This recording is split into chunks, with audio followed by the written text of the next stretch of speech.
Hi guys, चलिए अब तक हम कर चुके हैं अपना डिमांड तक का काम। कंज्यूमर किस तरीके से सोचता है ये काम हमने सीख लिया। भाई ऐसे कई फैक्टर्स हमने देखे जो कंज्यूमर की डिमांड को अफेक्ट करते हैं, राइट। और उन सब चीजों को हमने कंज्यूमर के नजरिए से सीखा, कंज्यूमर का बिहेवियर समझा। अब जरा उस प्रोड्यूसर का भी बिहेवियर समझ लें जो ये सामान बनाकर बेचेगा, जो इस सामान की सप्लाई करेगा। क्या ये बात ठीक है कि नहीं? तो भाई अब उस चीज को सप्लाई करने के लिए, प्रोडक्शन करने के बाद जब मैं इसे मार्केट में बेचने जाऊंगा तो मैं उसे किस रेट पर बेचने के लिए तैयार हूं, और अगर मैं बेचने के लिए तैयार हूं तभी मेरी वो सप्लाई कहलाएगी। मान लीजिए मैंने 10,000 यूनिट्स ऑफ पेन्स बना करके रखी हुई है, लेकिन मैं करंट मार्केट रेट पर उसे बेचने के लिए तैयार नहीं हूं। अगर नहीं हूं तो मेरे भाई वो सप्लाई नहीं है, दैट इज ओनली स्टॉक। सो जब हम यहां प्रोड्यूसर के बिहेवियर की बात करेंगे तो हम बात करेंगे कि वो सप्लायर ऑफ अ कमोडिटी किस किस प्राइस पर अपना सामान बेचने को तैयार है।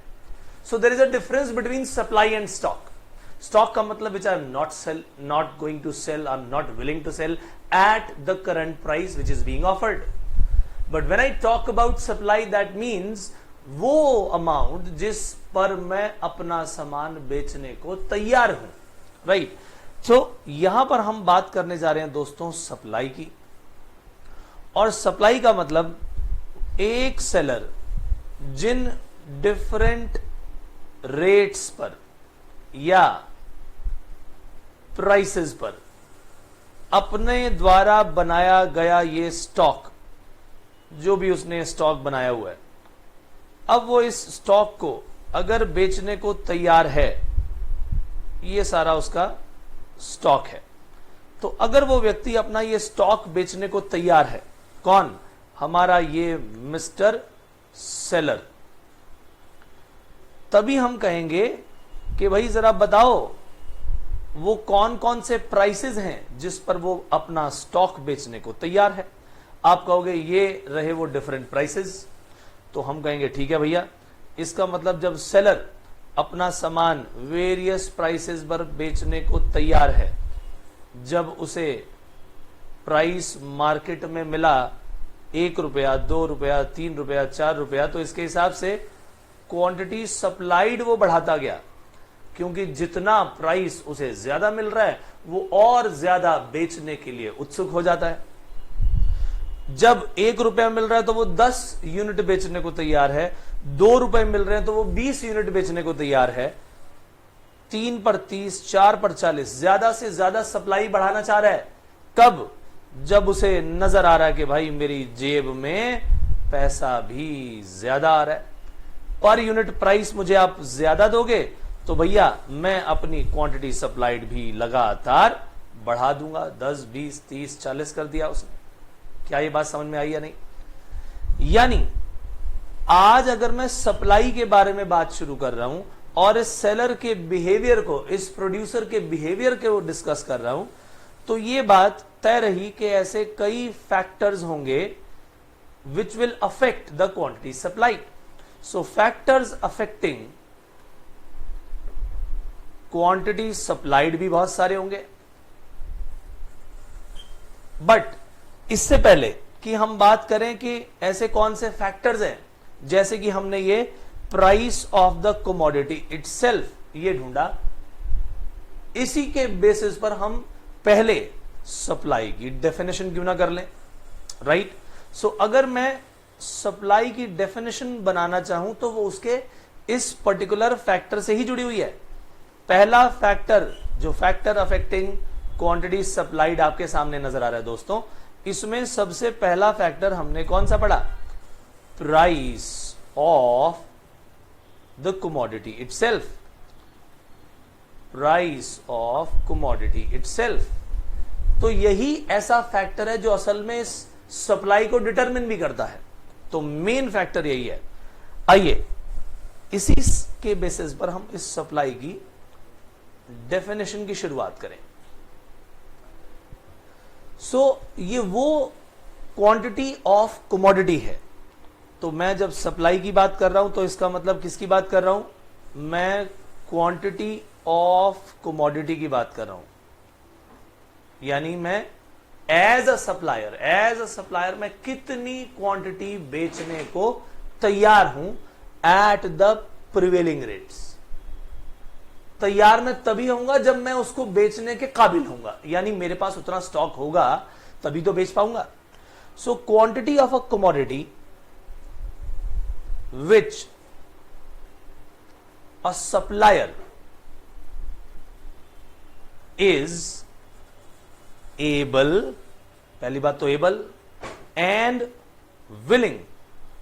थोड़ी देर पहले मैंने क्या बताया? स्टॉक तो मेरे पास बहुत पड़ा है, लेकिन मैं करंट प्राइस पर बेचने के लिए तैयार नहीं हूं। यानी दो बातें हैं। पहली बात यह कि भैया जिस स्टॉक को बेचने की बात हो रही है मेरे पास वो स्टॉक भी मौजूद है और मेरी उसे बेचने की इच्छा भी है। किस पर?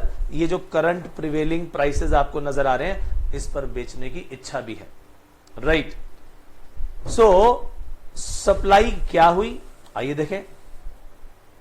Supply is the quantity of commodity which a supplier is able and willing, both able and willing to supply, able and willing to supply or sell at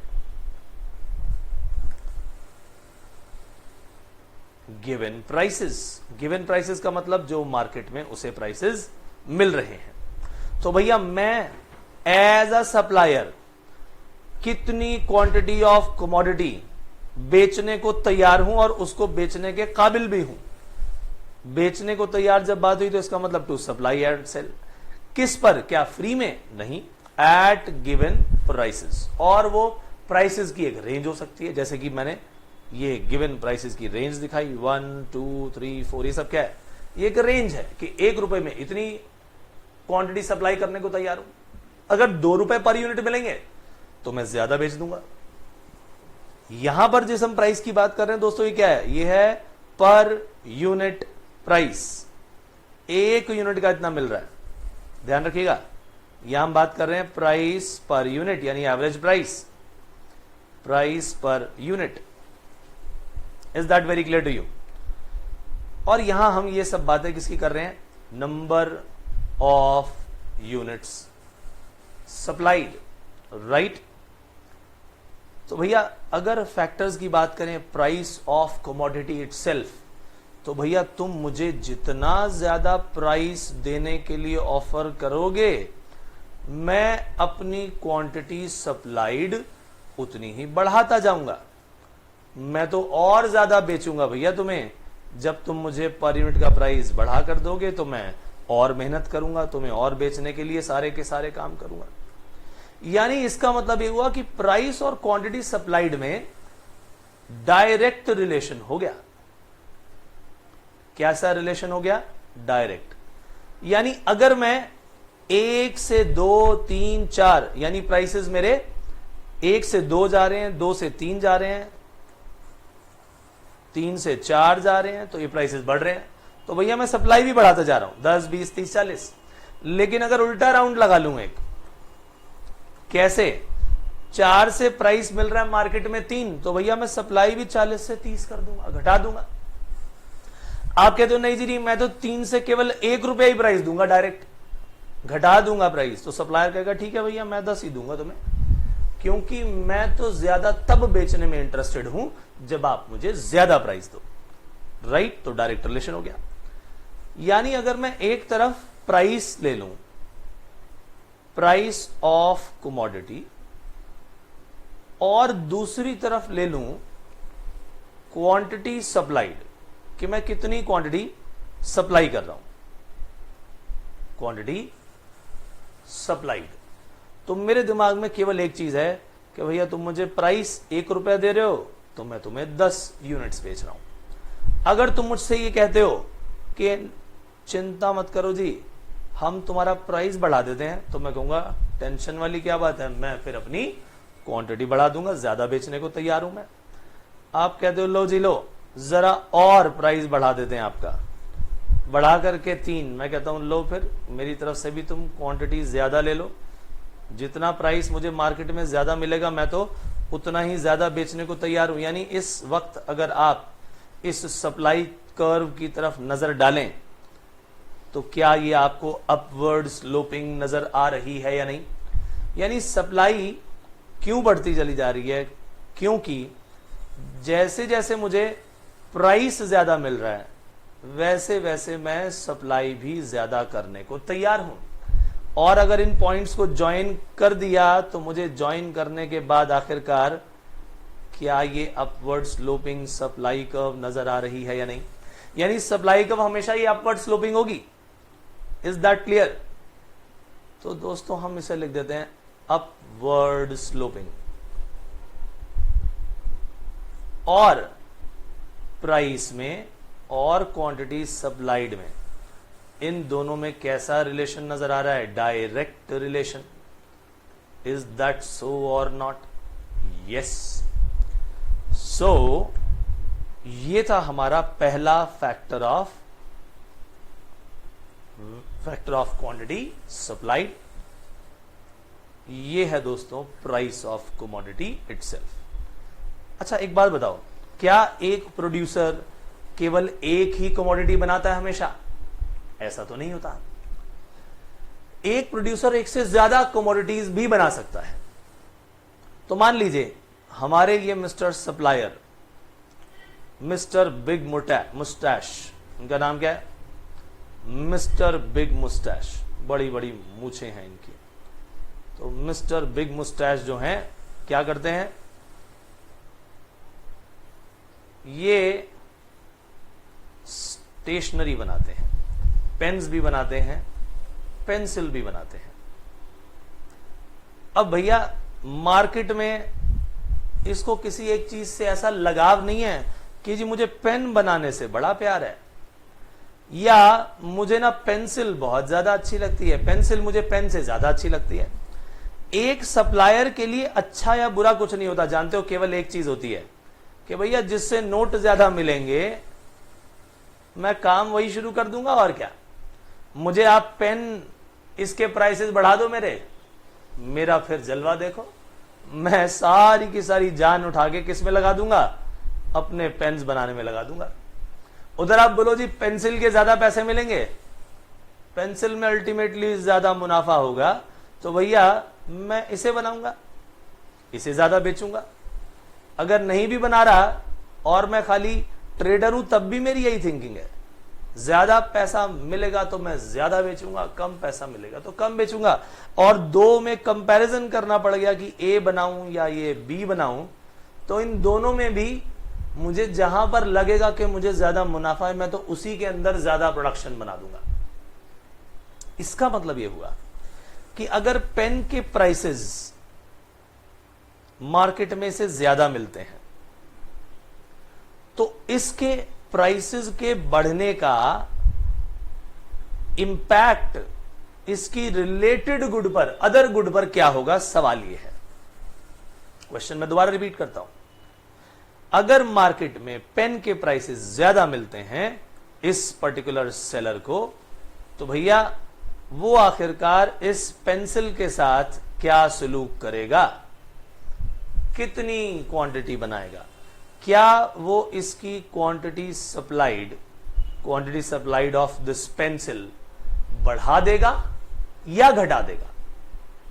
यानी हम यहां पर जो बातचीत कर रहे हैं, हम बात कर रहे हैं प्राइसेस ऑफ अदर गुड, कि जो ये अदर गुड है क्या इसका प्राइस, अदर गुड में इसमें फिलहाल किसे ले लूं? पेन को। मान लो कि पेन एक अदर गुड है और पेंसिल दूसरी गुड है, इसके बारे में बातचीत चल रही है। भैया ये बता दो कि आखिरकार पेंसिल की क्वांटिटी सप्लाइड पर क्या असर पड़ेगा अगर मार्केट में पेन के प्राइसेस ज्यादा मिलने लग गए, हमारे इस सप्लायर जी महाराज को। सप्लायर सोचेगा यार पेन के प्राइसेस ज्यादा मिल रहे हैं भैया, मुनाफा इसी में, तो ज्यादा क्या बनाऊं, ज्यादा क्या बनाऊं, वो कहेगा ज्यादा पेन बनाऊं। अब भाई हाथ में जो इन्वेस्टमेंट होती है ना, वर्किंग कैपिटल जो होती है बिजनेस चलाने के लिए, वो तो लिमिटेड ही होती है। अब वो कहेगा यार क्या करते हैं, चलो एक काम करो, पेंसिल में हमें कम रेट मिल रहा है मार्केट में इन कंपैरिजन टू पेन्स, तो जरा पेंसिल की ना क्वांटिटी सप्लाइड घटा डालो, इसे घटा करके जो पैसा बचेगा वो उठा के पेन में लगा दो, क्योंकि उसके रेट तो मार्केट में ज्यादा मिल रहे हैं। तो इसी कारणवश अगर रिलेटेड गुड जो थी, ये जो अदर गुड थी, जैसे हमारी रिलेटेड गुड्स थी कहां पर, हमारे डिमांड वाले चैप्टर में, वैसे ही यहां पर एक अदर गुड है और ये दोनों सप्लायर की ही हैं। तो भाई अगर प्राइस ऑफ अदर गुड, हमारे एग्जाम्पल में प्राइस ऑफ अदर गुड, हम किसकी बात कर रहे हैं, पेन्स की बात कर रहे हैं। हम किसकी बात कर रहे हैं, हम बात कर रहे हैं पेन्स की। तो अगर प्राइसेस ऑफ अदर गुड यानी दीज पेन्स, ये प्राइसेस ज्यादा हो जाते हैं, ज्यादा मिलने लग जाते हैं, तो भैया quantity supplied of commodity in question, commodity in question का मतलब, इन क्वेश्चन का मतलब होता है जिस कमोडिटी की हम बात कर रहे हैं, यानी कि पेंसिल, इसकी क्वांटिटी सप्लाइड पर क्या असर पड़ेगा, सवाल यह है। यानी अगर पेन के प्राइसेस मार्केट में ज्यादा मिले, जाहिर सी बात है कि भैया पेंसिल की हम क्वांटिटी कम बनाएंगे, और अगर पेन मार्केट में सस्ता बिकने लगे, प्राइस कम मिलने लगे, तो सेलर क्या बोलेगा, छोड़ो भैया पेन, चलो पेंसिल की ओर, वहीं पर ज्यादा मुनाफा है, प्राइसेस उसके ज्यादा मिल रहे हैं, तो इसीलिए क्वांटिटी ऑफ पेंसिल वो ज्यादा बेचेगा। बहुत सिंपल सा फंडामेंटल है दोस्तों। यहां पर जिस चीज का अदर गुड का डिस्कशन हो रहा है, उसके प्राइस पर डिपेंड करेगा कि वो जो दूसरी क्वांटिटी ऑफ कमोडिटी है उसकी हम क्वांटिटी प्रोड्यूस या सेल कितनी करें। ऐसा हो सकता है कि प्रोडक्शन भी कर रहा है और सेल भी कर रहा है, ऐसा भी हो सकता है कि ये ट्रेडर खाली बेच रहा हो, सिर्फ बेचने का काम करे, बट दोनों में फंडामेंटल एक ही है, भैया सेल प्राइस जिसमें ज्यादा मिलेगा मेरा इंटरेस्ट भी उसी में है। तो ये एक दूसरा फैक्टर था, that is price of other good, जो कि सप्लायर की सप्लाई को इंपैक्ट करता है, राइट। आइए अब दूसरा देखें। मार्केट में अगर मैं एज अ प्रोड्यूसर कुछ चीज प्रोड्यूस करता हूं, तो भैया मुझे सबसे पहले पैसा लगाना पड़ता है। क्यों लगाना पड़ता है भाई, अगर मैं पेन पहले बनाऊंगा तो भैया सबसे पहले तो इनपुट डालना पड़ेगा। इस पेन को बनाने के लिए प्लास्टिक, इंक और पैकिंग पेपर, उसकी प्रिंटिंग का सामान, न जाने कितनी चीजें चाहिए। वो है कॉस्ट ऑफ इनपुट। इनपुट डालूंगा तभी तो आउटपुट निकलेगा, प्रोडक्शन तभी आएगी, ठीक बात है कि नहीं। तो रॉ मटेरियल को यूज करके मैं फाइनल प्रोडक्ट निकालूंगा। और अगर मैं कहूं कि मेरा कॉस्ट ऑफ प्रोडक्शन या cost of factor inputs, factor of production कौन से होते हैं, लैंड, लेबर, कैपिटल, एंटरप्रेन्योर, बोलिए होता है या नहीं। So cost of factor inputs, अगर cost of factor inputs market में मेरा रॉ मटेरियल महंगा हो गया, पता चला जी इसके प्राइसेस बढ़ गए, रॉ मटेरियल मुझे कॉस्टली मिल रहा है, उधर से मेरी लेबर भी महंगी हो गई, ये भी मेरे लिए अब ज्यादा कॉस्टली अफेयर हो गया है, ज्यादा पैसे मांग रहे हैं। और अदर कॉस्ट्स जितनी भी बची हैं मान लो, वो भी बढ़ रही हैं। जब ये सारी की सारी कॉस्ट, जब मैं इस कॉस्ट की बात कर रहा हूं, ये कॉस्ट जब मेरी अल्टीमेटली बढ़ रही है दोस्तों, तो कॉस्ट के बढ़ने का इंपैक्ट क्या होना चाहिए, ये सोचने की जरूरत है। क्या मैं ज्यादा बना पाऊंगा या कम बना पाऊंगा, सवाल यह है। तो जब मेरी कॉस्ट बढ़ रही है सारी की सारी, ये कॉस्ट जब मेरी बढ़ रही है तो मेरी क्वांटिटी सप्लाइड पर क्या असर पड़ेगा? सोचिए, क्या मैं क्वांटिटी ज्यादा सप्लाई कर पाऊंगा या कम सप्लाई कर पाऊंगा? जाहिर सी बात है कम सप्लाई कर पाऊंगा भैया। ये हो गई मेरी कॉस्ट ज्यादा और उस कारण से मेरी क्वांटिटी सप्लाइड हो गई कम। ये कॉस्ट हो गई मेरी कम, घट गई कॉस्ट, और यही मैंने अपनी प्रोडक्शन बढ़ा दी। यानी आपस में इसमें तो कैसा रिलेशन हो गया? Inverse, indirect. बोलिए हाँ या ना? और पीछे क्या था? प्राइस ऑफ अदर गुड और कमोडिटी, इसमें भी तो इनवर्स रिलेशन था। यहां पर भी इनवर्स रिलेशन आपको नजर आ रहा है कि कॉस्ट, चाहे वो रॉ मटेरियल की हो, लेबर की हो, अदर कॉस्ट हो, अगर ये मेरी कॉस्ट बढ़ जाती है तो भैया क्वांटिटी सप्लाइड घटेगी, और अगर ये मेरी कॉस्ट घट जाती है तो भाई मेरी क्वांटिटी सप्लाइड बढ़ेगी। और इनके बीच रिलेशन कैसा है दोस्तों? ये है इनवर्स रिलेशन। दैट मींस जो हम कॉस्ट ऑफ फैक्टर इनपुट की बात कर रहे हैं, ये अल्टीमेटली मेरी सप्लाई कितनी होगी उसको भी डिटरमिन करता है। मेरी कॉस्ट ज्यादा है तो मैं कम सप्लाई कर पाऊंगा, कॉस्ट कम है तो मैं ज्यादा सप्लाई कर पाऊंगा। Very very very simple part. तो ये था दोस्तों तीसरा फैक्टर ऑफ प्रोडक्शन। अच्छा एक बात बताओ, कपड़ा बनाने वाली कितनी सारी फैक्ट्रीज हैं भाई। पुराने जमाने से कपड़ा बना आ रहा है, हाथ करघा, चरखा, ये सब मशीनें होती थी। फिर थोड़ी छोटी मशीनें आई जिससे हम कुछ डाई का काम, ये प्रिंटिंग का काम कर पाते थे। और आज इतने बड़े बड़े प्लांट्स बन गए हैं जहां पर कपड़ा लाखों मीटर्स की तादाद में एक दिन में बन जाता है। It all depends upon the technology we use. Is that so or not? तो क्या किसी भी प्रोड्यूसर को उसके द्वारा यूज की जाने वाली टेक्नोलॉजी, क्या उसकी क्वांटिटी सप्लाइड पर असर डालती होगी? जाहिर सी बात है डालेगी भाई। यानी एक प्रोड्यूसर या सप्लायर किस तरह की स्टेट ऑफ टेक्नोलॉजी का इस्तेमाल करता है उस पर यह बहुत डिपेंड करेगा। अगर उसकी टेक्नोलॉजी अपडेटेड होगी, एडवांस टेक्नोलॉजी होगी, तो जाहिर सी बात है कि भैया वो हमेशा क्वांटिटी सप्लाइड ज्यादा कर पाएगा अपनी इस टेक्नोलॉजी के कारण। लेकिन यहीं अगर उसकी आउटडेटेड टेक्नोलॉजी होगी,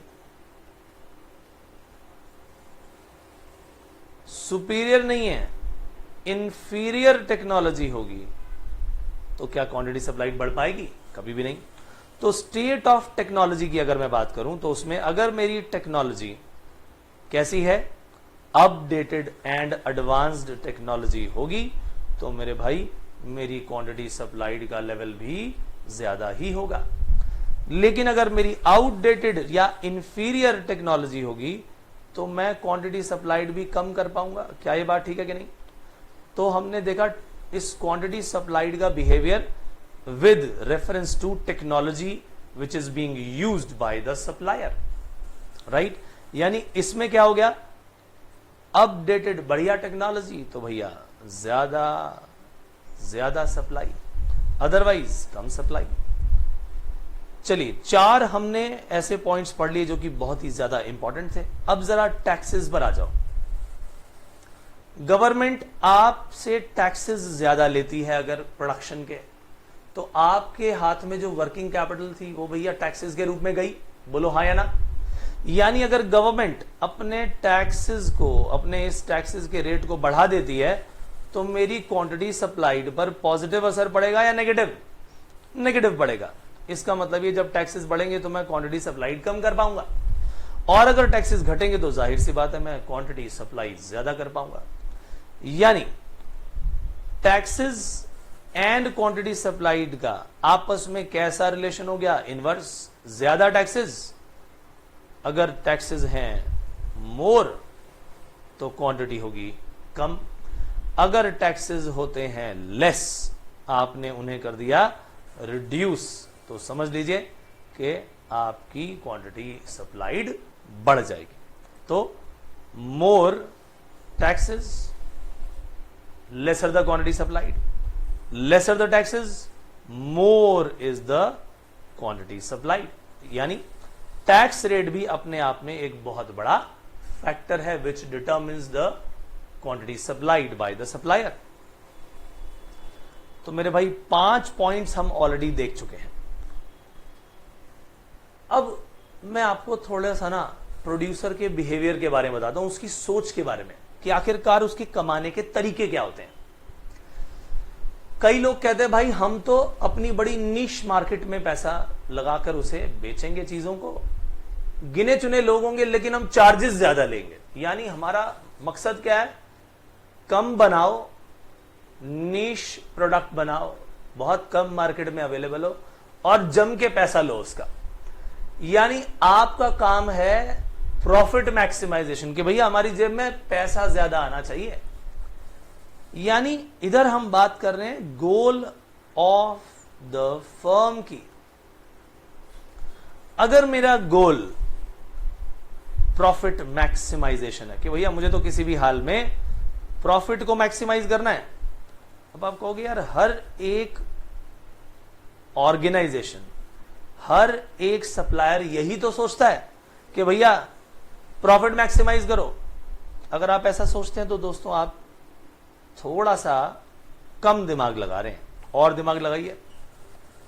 क्या सिर्फ प्राइसेस को बढ़ा करके ही मैं पैसा कमा सकता हूं? नहीं। आइए मैं आपको दूसरा तरीका बताऊं। दूसरा व्यक्ति कहता है भैया मुझे तो अपनी सेल्स को मैक्सिमाइज करना है, भले पर यूनिट मुझे कम मिल जाए लेकिन मेरा माल हर जगह नजर आना चाहिए। यानी मेरा मकसद है अपनी सेल्स को मैक्सिमाइज करके प्रॉफिट्स को कमाना। अब जरा सोचिए, जो व्यक्ति कहता है कि मैं तो भैया अपने प्रॉफिट्स को मैक्सिमाइज करूंगा, कम माल बनाऊंगा और ज्यादा रेट पे बेचूंगा, यानी वो हमेशा क्वांटिटी सप्लाई कम करेगा। लेकिन जिसका मकसद ही सेल्स को मैक्सिमाइज करना है, तो भैया मैक्सिमम सेल्स तो तब होंगी ना जब आप मैक्सिमम प्रोडक्शन करोगे, मैक्सिमम सप्लाई करोगे। इसका मतलब सेल्स मैक्सिमाइज करने वाले व्यक्ति की क्वांटिटी सप्लाइड ज्यादा होगी। Is that so or not? तो मेरे भाई प्रॉफिट मैक्सिमाइज करने का यहां पर मकसद जिसका भी होगा वो कहेगा ठीक है जी मैं तो कम सप्लाई करूंगा, और जिस व्यक्ति का मकसद होगा सेल्स को मैक्सिमाइज करना वो क्या करेगा, वो अल्टीमेटली अपनी क्वांटिटी सप्लाइड को बढ़ाएगा और ज्यादा माल मार्केट में बेचेगा, बनाएगा। Is that so or not? बनाकर बेचेगा या खरीद कर कहीं से बेचेगा। तो दोस्तों ये सारे के सारे केसेस हमने ऐसे फैक्टर्स पढ़े जो एक सप्लायर के द्वारा की गई सप्लाई को इंपैक्ट करते हैं दोस्तों। तो ये सेशन मैं यहीं पर समाप्त करता हूं। हम एक नया सेशन लेकर फिर से हाजिर होंगे, सप्लाई के बारे में और बातें जानेंगे। हम जानेंगे कि आखिरकार टेक्नोलॉजिकल चेंज, ये छोटी छोटी बातें जिस तरह से हमारी सप्लाई को इंपैक्ट करती हैं, तो ऐसे कौन से फैक्टर्स हैं जो सप्लाई को इंपैक्ट करते आ रहे हैं और उसके कारण सप्लाई कर्व की मूवमेंट किस तरफ होगी या चेंज किस तरफ होगा। तो जिस तरह से हमने डिमांड के बारे में पढ़ा था ना कि भाई डिमांड में या तो movement along the demand curve होती है या फिर उसके अंदर शिफ्ट इन डिमांड कर्व होता है, राइट या लेफ्ट। बिल्कुल उसी तरीके से सप्लाई में भी या तो movement along the supply curve होगी या फिर क्या होगी, या होगा शिफ्ट इन सप्लाई कर्व। क्या ये बात समझ आई? तो हम ये सारे के सारे चेंज इन सप्लाई के बारे में सारा डिस्कशन करने वाले हैं अपनी अगली क्लास में, और तब तक के लिए सुधीर सचदेवा को इजाजत दीजिए, फिर मिलेंगे, bye bye.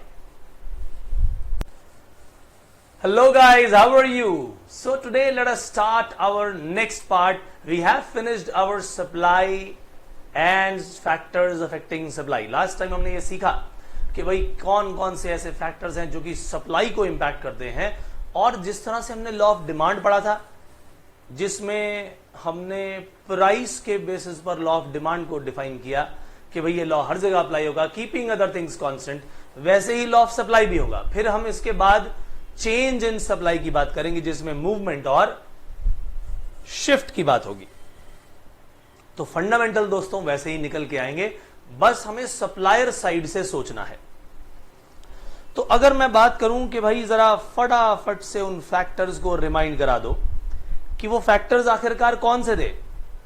Factors affecting quantity supplied, तो आपका आंसर होगा जी, इन्हें दो पार्ट्स में डिवाइड कर लेते हैं सर। एक तरफ वो लिख दो जो कि सबसे मेन फैक्टर है, प्राइस ऑफ कमोडिटी इटसेल्फ, क्योंकि लॉ ऑफ डिमांड भी price of the commodity itself के हिसाब से ही चला था और हमने अदर फैक्टर्स को वहां कांस्टेंट रखा था। बिल्कुल उसी हिसाब से जो ये फैक्टर्स अफेक्टिंग क्वांटिटी सप्लाइड है, अगर इसमें भी हम अपने अदर फैक्टर्स को जरा दूसरी तरफ ले जाएं और उन्हें कांस्टेंट रख दे, तो लॉ ऑफ सप्लाई बड़ी आसानी से हम समझा पाएंगे। किसके बेसिस पर? Price of the commodity itself के बेसिस पर। ठीक है जी। तो यानी अदर फैक्टर्स में प्राइस ऑफ अदर गुड्स, एक तो ये था, फिर कॉस्ट ऑफ फैक्टर इनपुट्स था, उसके अलावा गवर्नमेंट पॉलिसी यानी टैक्स रेट, गवर्नमेंट के द्वारा लगाए गए टैक्स रेट्स या गवर्नमेंट पॉलिसी कह लें। फेवरेबल पॉलिसी है गवर्नमेंट की तो वही आप ज्यादा कमोडिटी सप्लाई कर पाएंगे, अनफेवरेबल है तो कम कर पाएंगे।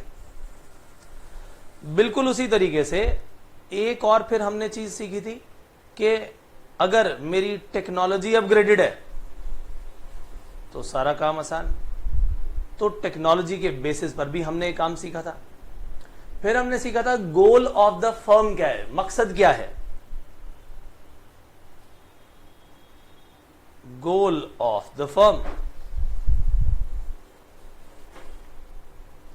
तो मेरे भाई हमने क्या किया था, हमने इन सारे फैक्टर्स के बारे में भी पढ़ा था।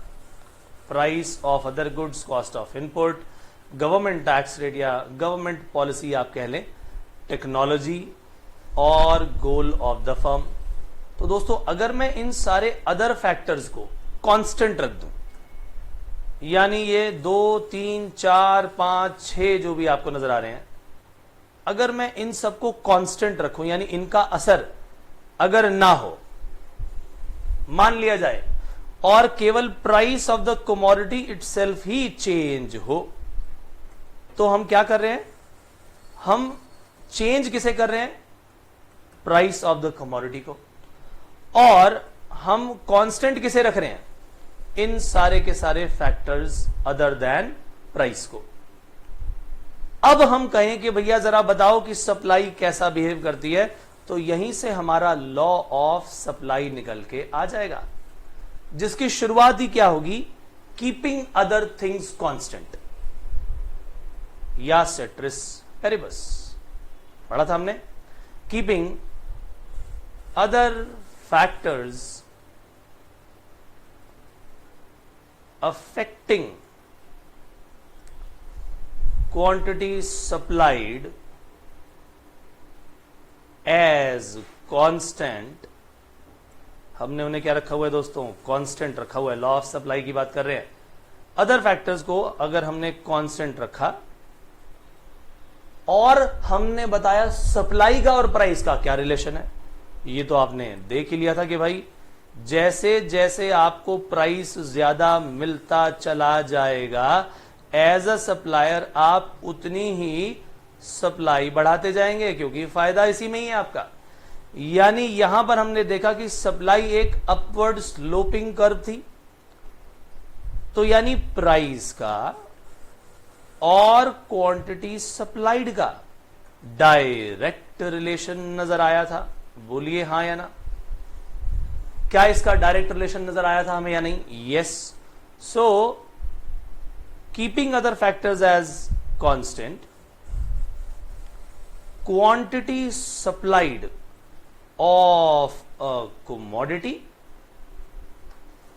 is directly related to its price, is directly related to its price. Direct relation का मतलब यहां पर क्या हो गया कि भैया जैसे ही क्वांटिटी सप्लाइड की बात आएगी तो ये क्वांटिटी सप्लाइड इस प्राइस के बढ़ने के साथ बढ़ेगी और घटने के साथ घटेगी. Is that so or not? यही तो लॉ ऑफ सप्लाई है. बट इसमें सबसे इंपॉर्टेंट चीज हमने क्या देख ली, ये keeping other factors as constant. ये जो अदर फैक्टर्स है ना, इनमें कोई चेंज नहीं आना चाहिए. ये क्या रहने चाहिए? ये रहने चाहिए मेरे भाई कांस्टेंट. अगर ये कांस्टेंट रहेंगे तभी ये लॉ ऑफ सप्लाई अप्लाई हो पाएगा. क्या ये बात समझ आई? तो जी डायरेक्ट रिलेशन की कहानी हमने सीख ली. हमने इसमें यह भी सीख लिया कि ये अपवर्ड स्लोपिंग कर्व होती है और ये लॉ तभी अप्लाई होगा जब अदर फैक्टर्स हमारे कांस्टेंट रहेंगे. क्या ये बात ठीक है या नहीं? तो अगर हमने बात की अजम्पशंस की तो हमने इसमें क्या क्या अज्यूम किया है.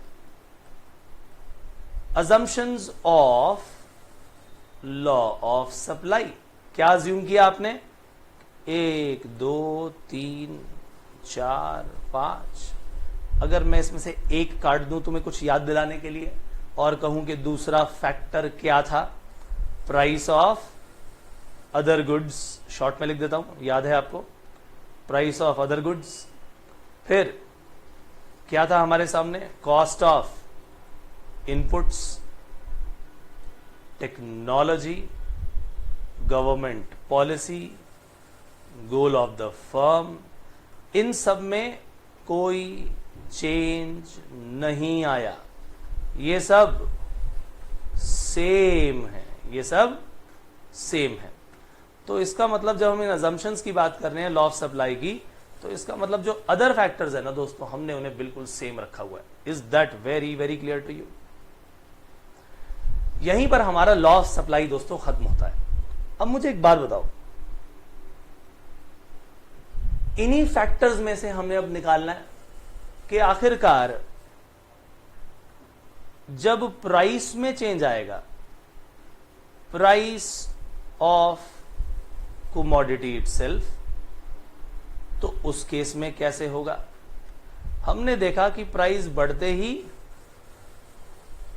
क्वांटिटी सप्लाइड भी बढ़ रही है, प्राइस घटते ही क्वांटिटी सप्लाइड घट रही है. और जैसे ही हमने ये बात देखी, हमने डायरेक्ट रिलेशन बोल दिया. जैसे ही ये बात हमने देखी, हमारे दिमाग में आया क्यों ना एक ग्राफ बना लिया जाए और फिर से उस ग्राफ के बेसिस पर केवल 3 पॉइंट्स लेके काम करते हैं. केवल 3 पॉइंट्स. आइए, केवल 3 पॉइंट्स मान लेते हैं. प्राइस और क्वांटिटी सप्लाइड में करंट लेवल है 2 रुपए का प्राइस और क्वांटिटी सप्लाइड है 20, और 2 रुपए के इस प्राइस पर इधर प्राइस लिख लिया, इधर क्वांटिटी सप्लाइड लिख दी. 2 रुपए के प्राइस पर 20 यूनिट में बेचता हूं. तो मेरे सामने क्या ये पॉइंट आ रहा है कि नहीं आ रहा? बिल्कुल आ गया जी. मैंने लिख लिया, ये लोकस पॉइंट आ गया मेरा. अब यहीं से कहानी आगे बढ़ेगी कि मान लो ये 2 रुपए का प्राइस घटकर रह गया 1 रुपया, तो मैंने क्वांटिटी भी 20 से घटाकर कितनी कर दी? 10. यानी अगर मैं यहां से कर्व बना लूं और कहूं कि भैया जरा इस पर ये जो नया प्राइस आया इसके हिसाब से कुछ प्लॉट करो, तो ये पॉइंट आएगा मेरे पास.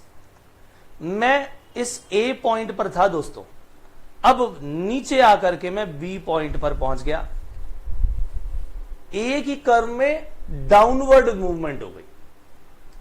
कैसी मूवमेंट हो गई? Downward movement. कर्व बदली नहीं है, डाउनवर्ड मूवमेंट हो गई. लेकिन मान लीजिए मैं कहता हूं भैया अब ये 3 हो गया प्राइस, 2 की जगह 3, और मैंने क्वांटिटी बढ़ा के कर दी 30. तो आइए एक नया लोकस पॉइंट निकाल लें. और यहां से मैंने देखा कि मेरे पास एक ये पॉइंट आ रहा है. थोड़ा सा एडजस्ट करिए। ये जो पॉइंट मेरे पास अब आया, ये नया पॉइंट, यहां पर पहुंचने के लिए एक अपवर्ड मूवमेंट आ गई, यानी उसी सेम सप्लाई कर्व पर या तो मैं अपवर्ड मूवमेंट की तरफ जा रहा हूं, अपवर्ड मूवमेंट पहुंच गए, या फिर डाउनवर्ड मूवमेंट पहुंच गए। यानी एक पॉइंट से अपवर्ड मूवमेंट कब गए? जब प्राइस ज्यादा मिल रहा है, और उसी प्राइस से डाउनवर्ड मूवमेंट पे कब आ गए? जब प्राइस घट रहा है। यानी इस price of the commodity itself के कारण हमें क्या नजर आ रही है? Movement along the demand curve नजर आ रही है। Movement along the, sorry not demand curve, movement along the supply curve नजर आ रही है। ठीक बात है कि नहीं? जैसे ही प्राइस बढ़े, क्वांटिटी बढ़ी, और मुझे कैसी मूवमेंट नजर आई? मुझे अपवर्ड मूवमेंट नजर आई on the same supply curve, on the same supply curve, upward movement नजर आई मुझे। ये था मेरा पॉइंट नंबर 1 दोस्तों। So movement along the supply curve में जब मैंने देखा कि मेरे प्राइस बढ़ने के साथ साथ मेरी क्वांटिटी बढ़ रही है, इसका मतलब यह हुआ कि मेरी अपवर्ड मूवमेंट हो रही है। लेकिन जब प्राइस घटे तो क्वांटिटी भी घटी, तो इस कारण से मेरी सेम सप्लाई कर्व में डाउनवर्ड मूवमेंट नजर आ रही है। डाउनवर्ड मूवमेंट नजर आ रही है दोस्तों। तो भैया डाउनवर्ड मूवमेंट आपके सामने नजर आ गई, प्राइस के कम होते ही क्वांटिटी भी घट गई। यानी मूवमेंट जैसे डिमांड के केस में थी, प्राइस ऑफ द कमोडिटी कारण ऊपर नीचे एक ही कर्व पे, वैसा ही यहां पर नजर आ रहा है नजारा। यहां पर भी movement along the supply curve हो रही है, मगर वो सेम कर्व पे ऊपर नीचे जा रही है, just because we are talking about price of the commodity itself. लेकिन अगर मैं अदर फैक्टर्स की बात यहीं से करना शुरू कर दूं, तो एक एक करके आपको उसमें शिफ्ट नजर आना शुरू हो जाएगा, क्योंकि यहां पर प्राइस का तो कोई असर ही नहीं हो रहा। जिस कमोडिटी की हम बात कर रहे हैं उसका प्राइस सेम है। जैसे कि मैंने आपको एग्जांपल दिया कि भाई पेंसिल की क्वांटिटी सप्लाइड की हम बात कर रहे हैं। पेंसिल का जो प्राइस है, मार्केट में मिलने वाला प्राइस, वो बिल्कुल सेम है। पेंसिल के प्राइस में कोई असर ही नहीं आया, पेंसिल का प्राइस बिल्कुल सेम। तो भैया क्या अब भी इसकी क्वांटिटी सप्लाइड पर कोई असर पड़ सकता है? इसका प्राइस तो बिल्कुल सेम है। जी हां, पड़ सकता है। पेंसिल से जुड़ी हुई एक कमोडिटी है पेन, अदर गुड, और पेन के प्राइस के चेंजेस आ गए। अब सप्लायर तो भैया पेन भी सप्लाई कर रहा है और पेंसिल भी सप्लाई, और वो उस चीज की सप्लाई ज्यादा करेगा जिसमें उसे ज्यादा मुनाफा है, ज्यादा प्राइस मिल रहा है। यानी इसका मतलब यह हुआ कि पेन का प्राइस अगर बढ़ेगा तो उसके कारण हमारी पेंसिल की क्वांटिटी घट गई। मैं दोबारा बता दूं, यहां पेंसिल के प्राइस से तो कोई लेना देना ही नहीं है मेरे भाई, वो तो बिल्कुल सेम है। किसी अदर कमोडिटी के प्राइस के कारण आज पेंसिल की क्वांटिटी हमने घटा दी। दूसरा केस, पेन का प्राइस मार्केट में घट गया, सप्लायर कहता है अब मैं पेन क्यों बनाऊं भाई, अब तो नहीं बेचूंगा पेन, अब तो मैं बेचूंगा पेंसिल, यानी क्वांटिटी सप्लाइड ऑफ पेंसिल उसने बढ़ा डाली। मैं फिर बोल रहा हूं, यहां पर प्राइस ऑफ पेंसिल पर कोई असर नहीं है, क्योंकि हमारा जो ग्राफ बनेगा वो इसी बेस पर बनता है, इसीलिए बार बार ये रिपीट कर रहा हूं मैं बात। So price of other good किस तरह से असर डालता है, हम उसकी बातचीत कर रहे हैं। यानी यहां पर अगर मैं एक ग्राफ बनाऊं और लिखूं प्राइस ऑफ पेंसिल, तो मेरे भाई प्राइस ऑफ पेंसिल पर तो कोई असर आया ही नहीं।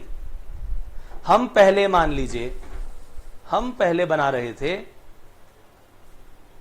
2 रुपए के प्राइस पर 200 पेंसिल्स, यानी क्वांटिटी सप्लाइड जो थी 2 रुपए के कारण 2 रुपए के प्राइस पर कितनी थी?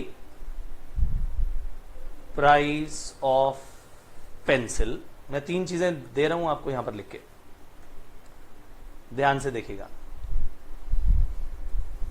प्राइस ऑफ पेंसिल, वो तो पहले भी 2 रुपए था, अब भी 2 रुपए है, उस पर कोई असर नहीं आ रहा। और क्वांटिटी सप्लाइड, थोड़ी सी शायद हमें जगह और चाहिए होगी, तो हम एक काम करते हैं, इसको हम बनाते हैं अगले पेज पर।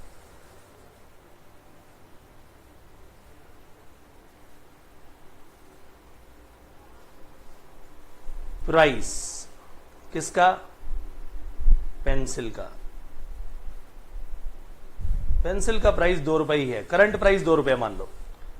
और क्वांटिटी सप्लाइड किसकी? वो भी पेंसिल की, 200 यूनिट बेच रहे हैं हम, ठीक है जी। और इस समय प्राइस ऑफ पेन, इस समय क्या चल रहा है? प्राइस किसका? पेन का। पेंसिल का प्राइस सेम, क्वांटिटी सप्लाइड पर असर। पेन का प्राइस था 4 रुपए, अब पता लगा पेन का प्राइस घटकर रह गया केवल 2 रुपए। हमने कहा भैया ये क्या हो गया, इसमें तो पेन के अंदर तो बड़ी गड़बड़ हो गई, पेन तो अब हमें सस्ता बेचना पड़ रहा है, तो छोड़ो उसे, अब हम क्या करते हैं? पेंसिल बनाते हैं। तो हमने इसकी प्रोडक्शन बढ़ा करके 300 कर डाली। अब मार्केट में इसका कुछ रिवर्स काम हुआ, पेन के प्राइसेस मार्केट में 6 रुपए मिलने लग गए 4 की जगह। तो मैंने कहा छोड़ो भैया पेंसिल, उसको कम करो और ज्यादा क्या बनाएंगे? पेन। यानी यहां पर आपने देखा कि किस तरीके से 4 से 2 प्राइस जब हुआ पेन का, तो हमने पेंसिल पर ज्यादा फोकस कर लिया। जब पेन के प्राइस मार्केट में ज्यादा मिलने लग गए तो पेन की तरफ फोकस कर लिया और पेंसिल की तरफ फोकस हटा दिया। यानी इस पूरे केस में फिर से मैं बता दूं माय डियर फ्रेंड्स, आप कहेंगे सर बार बार रिपीट मत करिए, हम जानते हैं कि price of pencil is same. तो ठीक है, अगर आप जानते हो तो अच्छी बात है भाई, नहीं बताता। तो ये रहा वो पहला सप्लाई कर्व। 2 रुपए के प्राइस पर हमने 200 यूनिट बेचा और 2 रुपए के ही प्राइस पर हमने ज्यादा यूनिट भी बेची। 200 की जगह हमने 300 यूनिट बेची। क्यों बढ़ा दी भाई? क्योंकि पेन सस्ता बिक रहा था जी, इसीलिए हमने सप्लाई बढ़ा डाली पेंसिल की, S1 S1। और ये शिफ्ट कहां पहुंच गया? राइट वर्ड शिफ्ट हो गया ये। क्यों? क्योंकि अदर गुड के प्राइस मार्केट में गिर गए, इसीलिए हमने पेंसिल बनानी शुरू कर दी जी। समझ में आती है बात? अच्छा जी। अब हमारे सामने आया अगला केस, जब पेन मार्केट में बहुत महंगा हो रहा है तो भैया सप्लायर कहता है चलो पेन की ओर और छोड़ दो पेंसिल। यानी इस पेंसिल की सप्लाई कर डाली मार्केट में कम और 100 यूनिट्स बना रहे हैं अब हम, ठीक है। यानी यहां पर सीधा सीधा हमें क्या नजर आने लग गया दोस्तों? हमें आने लग गया यहां पर लेफ्ट वर्ड शिफ्ट। कैसा शिफ्ट? यहां नजर आने लग गया हमें leftward shift. Is that very very clear to you? तो भाई साहब यहीं पर लेफ्ट वर्ड शिफ्ट भी खत्म हुआ, राइट वर्ड शिफ्ट भी आया, और आप प्राइस ऑफ पेंसिल की तरफ देखते रहे। वो तो पहला फैक्टर है, प्राइस ऑफ द कमोडिटी, वो जो पहला फैक्टर है वो तो यहां कंसिडर ही नहीं हुआ, वो तो यहां का काम था। इसीलिए जब ये प्राइस ऑफ कमोडिटी इटसेल्फ की बात आएगी, इसके कारण होती है मूवमेंट और बाकी फैक्टर्स के कारण होता है शिफ्ट इन सप्लाई कर्व। तो दोस्तों ये बोलते बोलते अगर मेरे मुंह से कहीं डिमांड निकल गया हो सप्लाई की जगह, तो जरा माफ करिएगा मुझे, कोशिश तो यही है कि मैं सप्लाई की जगह सप्लाई बोलूं। तो भाई तीसरा पॉइंट क्या होगा? अब हमने बात की कॉस्ट ऑफ फैक्टर्स इनपुट की।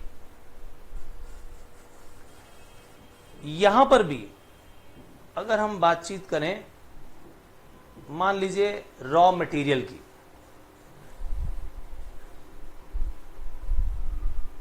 तो पहले पॉइंट पे प्राइस को ले लो सेम, कमोडिटी के मैंने प्राइस को बिल्कुल सेम लिया हुआ है, यानी प्राइस ऑफ पेन्स बना रहे हैं मान लो हम, ये तो सेम ही है, 4 रुपए 4 रुपए 4 रुपए, कोई अंतर नहीं। अब क्वांटिटी ऑफ पेन सप्लाइड की बात कर देते हैं। 4 रुपए के प्राइस पर हम 1000 यूनिट्स बना रहे थे। उस समय लेबर कॉस्ट थी हमारी 500 रुपए।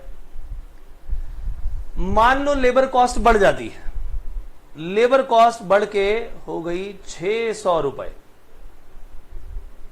अब बताइए क्या मैं क्वांटिटी ऑफ पेन ज्यादा बना पाऊंगा? नहीं भैया, मुझे तो घटानी पड़ेगी। तो मैंने अपनी क्वांटिटी घटा दी।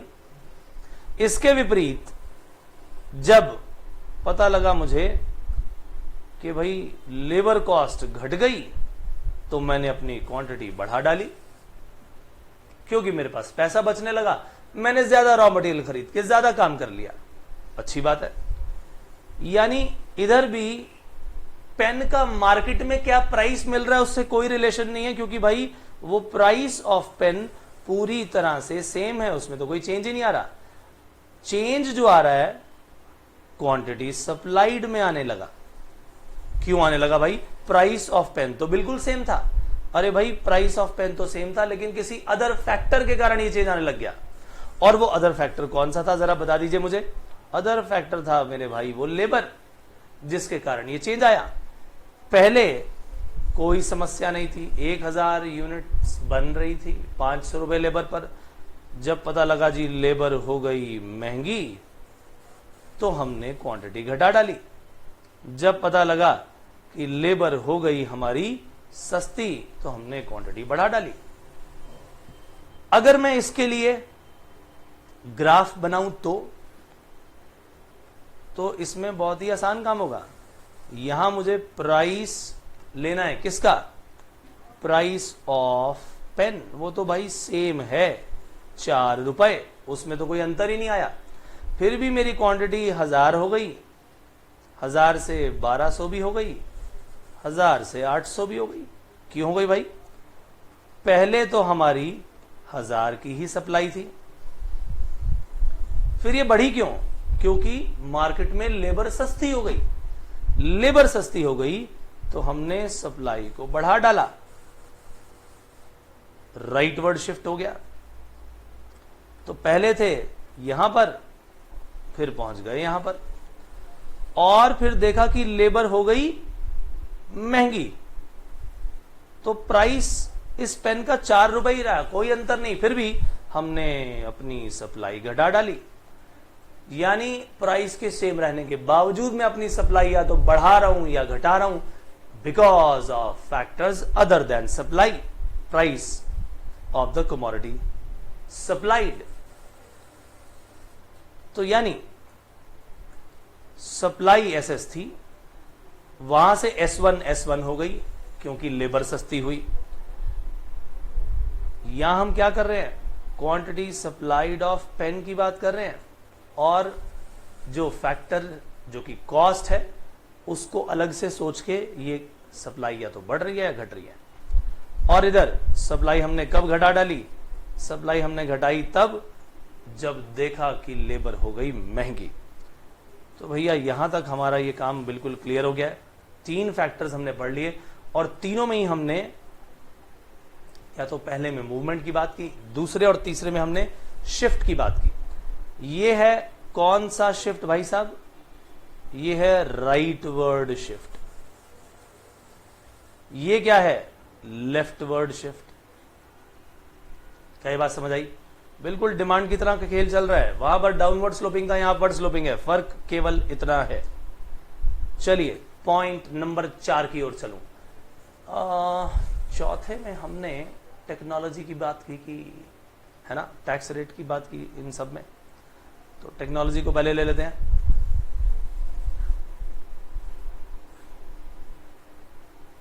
करंट टेक्नोलॉजी, इससे अपडेट हो गई तो मैंने क्वांटिटी सप्लाइड को बढ़ा डाला, डिग्रेड हो गई, आउटडेट हो गई तो मैंने क्वांटिटी सप्लाइड को घटा डाला। सो टेक्नोलॉजी जो है मेरी इस क्वांटिटी सप्लाइड पर अपडेट के कारण, इस अपडेट के कारण या तो पॉजिटिव असर डालती है और इस आउटडेट के कारण नेगेटिव असर डालती है, राइट। और प्राइस, फिर से बोल रहा हूं, प्राइस ऑफ पेन यहां पर सेम है मान लो, बट पेन बनाने वाली मेरी जो टेक्निक है उसमें सुधार आ गया तो मैंने क्वांटिटी बढ़ा दी। पेन बनाने वाली टेक्निक में आउटडेशन हो गया तो मैंने उसे घटा डाला। क्या ये बात समझ आई? यानी यहां पर भी ये मेरी करंट सप्लाई है, price of the commodity, price of pen same है, फिर भी मैंने क्या कर दिया, क्वांटिटी बढ़ा डाली, Q1 पे पहुंच गया। क्यों भाई, क्यों पहुंच गए आप? SS से राइटवर्ड शिफ्ट S1 में क्यों किया? ये राइटवर्ड शिफ्ट का कारण बताओ। हमने कहा भैया राइटवर्ड शिफ्ट इसलिए हुआ क्योंकि अपडेट हो गई थी हमारी टेक्नोलॉजी। अब आपने कहा जी हमने S1 की जगह भी S2 लिख डाला, क्वांटिटी घटा डाली Q2 तक। मैंने कहा भाई क्यों, आखिरकार ये लेफ्टवर्ड क्यों? अब इसका रीजन आपने दिया, आपने कहा सर जी ये देखो ये लेफ्ट कितनी दूर चला गया, जगह ही कम थी, ओके। तो भाई ये लेफ्टवर्ड शिफ्ट है ये क्यों आया? क्योंकि आउटडेटेड टेक्नोलॉजी से हमारा पाला पड़ गया, इसीलिए हमारी कैसे शिफ्ट आ गए, इससे लेफ्टवर्ड शिफ्ट की तरफ आ गए, सप्लाई कर दी कम, और यहीं से हम राइटवर्ड शिफ्ट आए थे जब हमें अपडेटेड टेक्नोलॉजी मिल रही थी। तो भाई राइटवर्ड शिफ्ट आए अपडेटेड टेक्नोलॉजी के कारण, और हम लेफ्टवर्ड शिफ्ट आए कैसी टेक्नोलॉजी के कारण, आउटडेटेड टेक्नोलॉजी के कारण। फिर से बोल दूं, प्राइस ऑफ पेन सेम रहा, राइट। तो price of the commodity same रहने पर और अदर फैक्टर के चेंज होने पर ही क्या होता है, ये शिफ्ट होता है। Is that clear? चलिए और एक बात कर लेते हैं गवर्नमेंट पॉलिसी की। मैंने उसमें एक ही एग्जांपल लिया था, टैक्स रेट। गवर्नमेंट की और भी तो पॉलिसीज हो सकती हैं। गवर्नमेंट कहती है जी आओ ये गांव के पास वाले एरिया में आओ और हम तुम्हें बहुत सारी फैसिलिटीज देंगे, यहां पर रोजगार पैदा करो, यहां पर अपने बिजनेस को चलाओ। तो भैया जो दूर दराज के गांव वाले हैं, इतने आसपास के गांव वाले, वो सब आके वहां पर मेहनत करेंगे, उनको काम मिलेगा, रोजगार मिलेगा, प्रोडक्शन बढ़ेगी, मार्केट में चीजें आएंगी, तो भैया फायदा मिलेगा, राइट। तो गवर्नमेंट की पॉलिसी अगर फेवरेबल रहती है तो फेवरेबल पॉलिसी से क्वांटिटी सप्लाइड बढ़ती है, और अगर वो अनफेवरेबल हो जाती है तो क्वांटिटी सप्लाइड घटती है। क्या ये बात समझ में आई? तो गवर्नमेंट पॉलिसी बहुत बड़ा रोल प्ले करती है दोस्तों। क्या ये बात समझ में आई या नहीं? दोबारा से बता दो।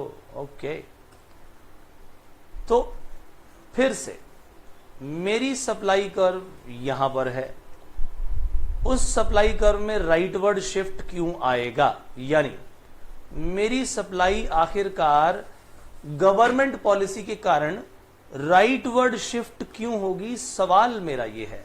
S1 पे हम क्यों जाएंगे? ये राइटवर्ड शिफ्ट क्यों होगा? क्योंकि गवर्नमेंट पॉलिसी फेवरेबल है। उसके विपरीत मेरी सप्लाई कर्व यहां लेफ्टवर्ड शिफ्ट में क्यों आएगी? इसलिए आएगी क्योंकि गवर्नमेंट की पॉलिसी जो है वो अनफेवरेबल है। प्राइस ऑफ पेन में कोई असर नहीं, फिर भी ये जो सप्लाई थी मेरी राइटवर्ड शिफ्ट हो गई क्योंकि गवर्नमेंट पॉलिसी में फेवरेबल चेंज आया। यही सेम चीज सप्लाई कर्व मेरी लेफ्टवर्ड शिफ्ट हो गई, क्यों हो गई? क्योंकि गवर्नमेंट पॉलिसी में मेरे दोस्त अनफेवरेबल चेंज आ गया। यानी फिर से अदर फैक्टर के कारण शिफ्ट ही हो रहा है, यानी सारे के सारे अदर फैक्टर्स के कारण शिफ्ट ही होता होगा। समझ में आ गई ये तो बात? तो जब मैं बात करूंगा चेंज इन सप्लाई की, जब मैं बात करूंगा चेंज इन सप्लाई की, तो मेरे पास दो बातें हैं दोस्तों। या तो इसमें मूवमेंट होगी, किसमें होगी? Movement along the supply curve, या फिर होगी शिफ्ट इन सप्लाई कर्व।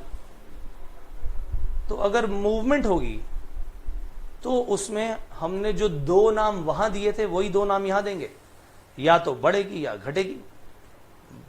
बढ़ने को बोलते हैं एक्सपेंशन, एक्सपेंशन ऑफ सप्लाई, बिल्कुल वैसे ही नाम दिए गए हैं जैसे कि डिमांड में दिए थे। घटने को बोलेंगे कॉन्ट्रैक्शन ऑफ सप्लाई। ये बात समझ में आ गई? उसी तरह से शिफ्ट में, राइट, शिफ्ट की बात करेंगे तो भाई मेरे पास यहां पर भी दो बातें हैं। कौन कौन सी? या तो राइट वर्ड शिफ्ट या फिर लेफ्ट वर्ड शिफ्ट। और एक्सपेंशन दोस्तों, एक्सपेंशन आखिरकार क्या करता है? एक्सपेंशन ऑफ सप्लाई में कर्व कैसे जाती है? अपवर्ड। कैसी मूवमेंट होती है दोस्तों? याद करिए, शॉर्ट में लिख देता हूं, अपवर्ड मूवमेंट। और कॉन्ट्रैक्शन में आखिरकार क्या होता है? कॉन्ट्रैक्शन में होती है, कॉन्ट्रैक्शन में कैसी मूवमेंट? Downward movement. और जो राइटवर्ड मूवमेंट और लेफ्टवर्ड, सॉरी, राइटवर्ड शिफ्ट और लेफ्टवर्ड शिफ्ट था, इसको हम कहते हैं इंक्रीज इन सप्लाई और कहते हैं डिक्रीज इन सप्लाई। क्या बोलते हैं? इंक्रीज इन सप्लाई और डिक्रीज इन सप्लाई। लेकिन कर्व में कैसी मूवमेंट आती है वो मैंने बताई थी। यानी यहां से आएगी राइटवर्ड शिफ्ट में मूवमेंट, नहीं, शिफ्ट कैसा आता है? यहां से इंक्रीज में आएगा राइटवर्ड शिफ्ट और डिक्रीज में आएगा लेफ्टवर्ड शिफ्ट। तो my dear friends, change in supply में हमने दो बातें सीख ली। एक movement along the supply curve, एक सीखी शिफ्ट इन सप्लाई कर्व। और मूवमेंट अलोंग द में हमने एक्सपेंशन ऑफ सप्लाई देखा, कॉन्ट्रैक्शन ऑफ सप्लाई देखा। एक्सपेंशन ऑफ सप्लाई में कर्व की अपवर्ड मूवमेंट होती है, कॉन्ट्रैक्शन में डाउनवर्ड मूवमेंट होती है। और शिफ्ट इन सप्लाई कर्व में हमने दो चीज देखी, इंक्रीज इन सप्लाई और डिक्रीज इन सप्लाई। इंक्रीज में कर्व राइटवर्ड शिफ्ट हो जाती है और डिक्रीज में लेफ्टवर्ड शिफ्ट हो जाती है। Is that very very clear to you? तो मेरे भाई यहां से हमने अपने चेंज इन सप्लाई का काम भी सीखा, राइट? तो ये है दोस्तों किसकी कहानी? आइए बता दूं। पॉइंट है ए, बी और सी। ए से जब मेरी बी की तरफ मूवमेंट हो रही है, एक ही कर्व पर हो रही है, बोलिए हाँ या ना? यस। यानी ये मेरी अपवर्ड मूवमेंट को शो करता है। तो जो ए टू बी ये अपवर्ड मूवमेंट हुई, इस अपवर्ड मूवमेंट के कारण हुआ क्या? इस अपवर्ड मूवमेंट के कारण एक्सपेंशन हुआ। क्या हुआ? Expansion in supply. क्या हुआ? Expansion in supply. और इस downward movement from point A to C के कारण क्या हुआ? माय डियर फ्रेंड्स, यहां पर हुआ क्या? डाउनवर्ड मूवमेंट आया, और इस डाउनवर्ड मूवमेंट से, मूवमेंट भी लिख देता हूं, इस डाउनवर्ड मूवमेंट से कॉन्ट्रैक्शन आया, कॉन्ट्रैक्शन इन सप्लाई। तो ये जो काम हमने दोस्तों कर लिया, ये क्या किया? ये हमने किया मूवमेंट इन सप्लाई कर्व। और इस मूवमेंट में ही हमने दो बातें साथ में सीख ली कि अपवर्ड मूवमेंट के कारण एक्सपेंशन इन सप्लाई होता है, और डाउनवर्ड मूवमेंट के कारण कॉन्ट्रैक्शन इन सप्लाई होता है। Is that very very clear? अब हम किसकी बात करेंगे? हम बात करेंगे शिफ्ट इन सप्लाई कर्व की। किसकी बात करेंगे? Shift in supply curve. अगर मैं शिफ्ट इन सप्लाई कर्व की बात करता हूं, तो ये मेरी करंट सिचुएशन है, राइट? और ये मेरी एक राइटवर्ड की तरफ एक नई कर्व आ गई, एक कर्व आ गई मेरी S2 लेफ्टवर्ड की तरफ। तो अगर मैं कहूं कि मेरा ये वाला हिस्सा S2 S1 पॉइंट A से पॉइंट B, ये राइटवर्ड शिफ्ट है। क्या है दोस्तों? ये राइटवर्ड शिफ्ट है। तो ये किसे शो कर रहा है दोस्तों? ये शो करता है इंक्रीज इन सप्लाई को। और ये जो शो कर रहा है, ये है लेफ्टवर्ड शिफ्ट। ये किसे शो कर रहा है दोस्तों?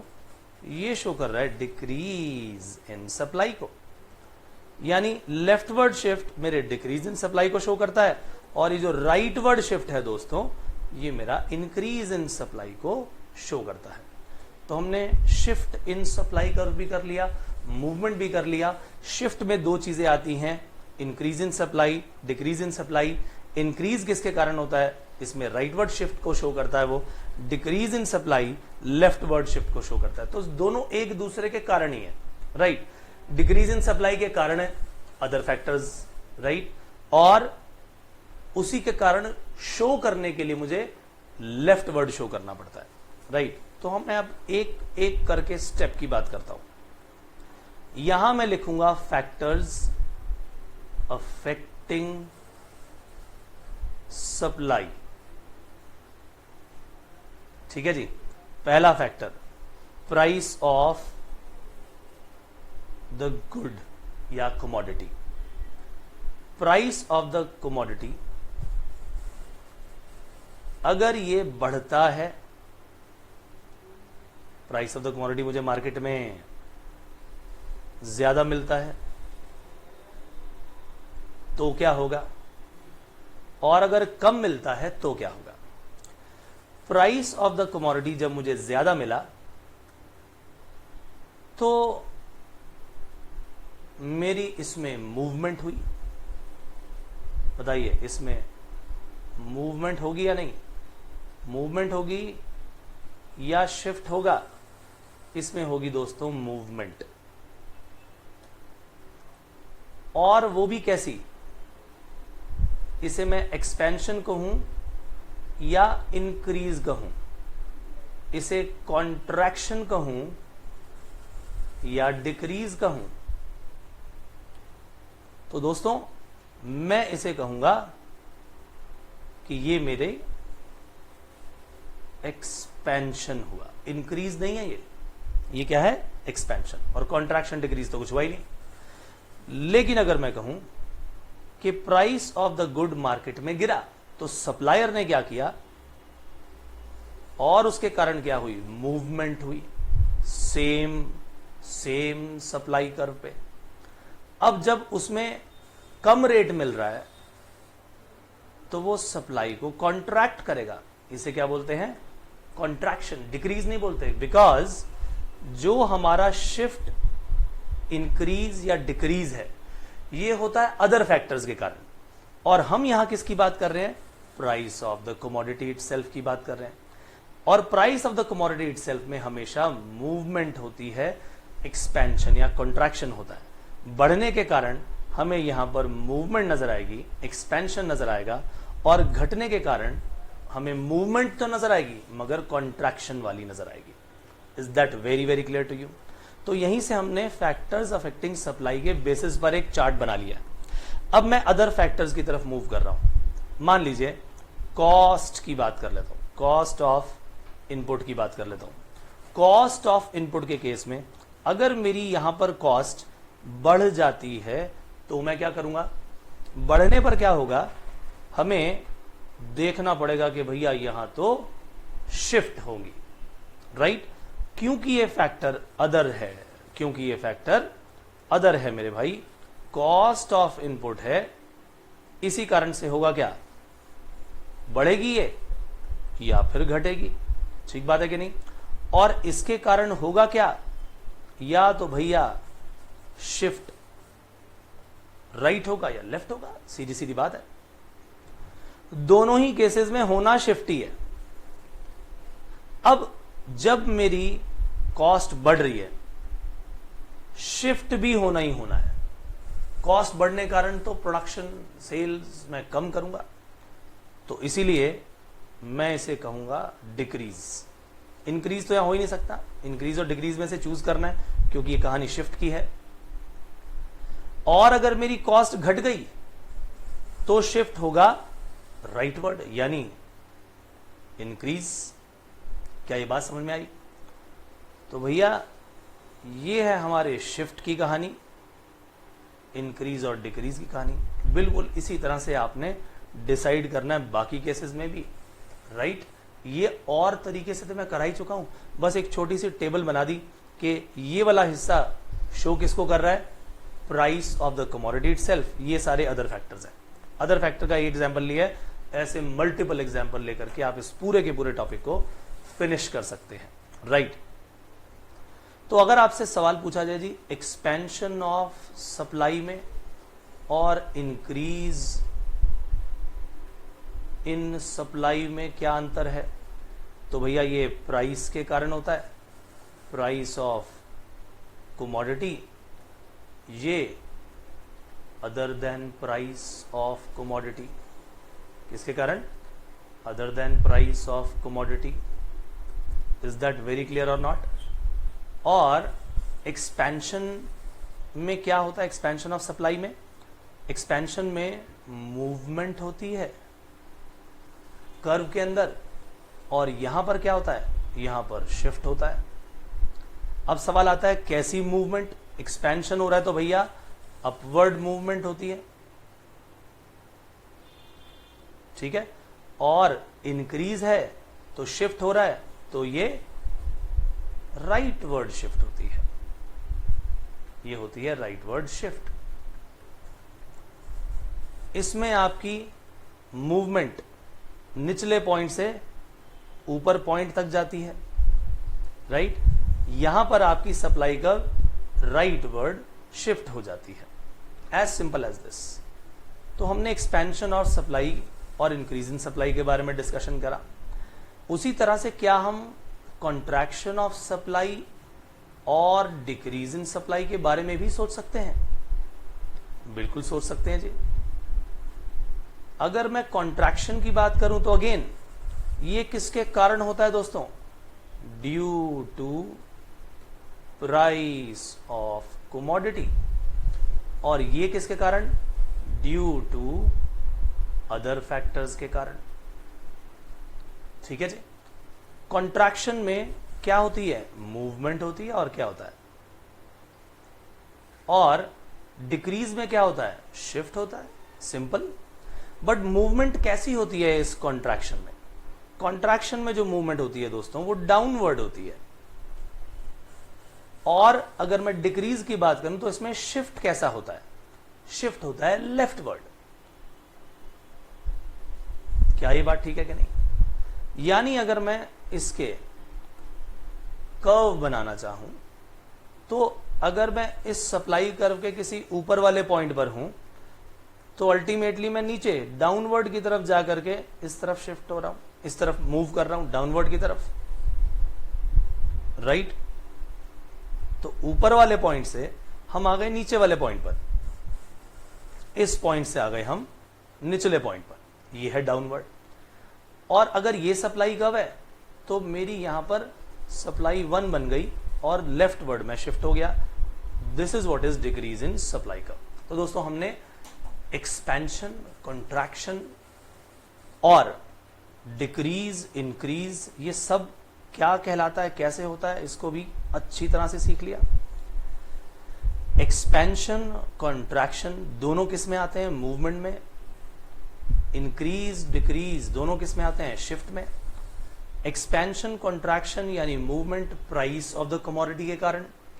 Increase, decrease in supply and shift basically other factors के कारण। और ये दोनों मिलके कहलाते हैं चेंज इन सप्लाई। चेंज कैसा भी हो सकता है, ये हमने सीख लिया दोस्तों। तो सप्लाई का ये वाला हिस्सा भी दोस्तों हमारा फिनिश हुआ और हम फिर से मिलेंगे दोस्तों कुछ नया लेकर के अपने अगले सेशन में। तब तक के लिए इजाजत दीजिए, बाय बाय। तो दोस्तों अब तक हमने मूवमेंट और शिफ्ट के बारे में सीख लिया है। चेंज इन सप्लाई की बात कर रहे थे हम, राइट। तो जो हमारी चेंजेस हैं जिसमें हमने दो नाम लिए, movement along the supply curve, दूसरा शिफ्ट इन सप्लाई कर्व। तो भाई साहब जब हम इन चेंजेस की बात करते हैं, मूवमेंट की बात करते हैं अलोंग द सप्लाई कर्व और इधर शिफ्ट की बात करते हैं, तो इनके दो और नाम भी दिए गए हैं इन्हीं के ही। मूवमेंट को हम और क्या कहते हैं, हम बोलते हैं चेंज इन क्वांटिटी सप्लाइड। क्यों क्वांटिटी सप्लाइड? क्योंकि ये प्राइस के कारण होता है, राइट। और इसका दूसरा नाम दिया जाता है चेंज इन सप्लाई। तो वैसे तो चेंजेस जो भी आ रहे हैं वो सारे एक जैसे हैं, फिर भी ये दो नाम भी जनरली यूज कर लिए जाते हैं। तो अगर आपके सामने ऐसी कभी सिचुएशन आ जाए तो आप समझ लीजिएगा कि हम चेंज इन क्वांटिटी सप्लाइड जब बोलें यानी मूवमेंट की बात हो रही है। जब चेंज इन सप्लाई की बात करें इसका मतलब सप्लाई के शिफ्ट होने की बात हो रही है। क्या ये बात समझ आई? और ये दोबारा बताने की जरूरत नहीं कि मूवमेंट में हमारा एक्सपेंशन एंड कॉन्ट्रैक्शन होता है और शिफ्ट में हमारा इंक्रीज या फिर डिक्रीज होता है।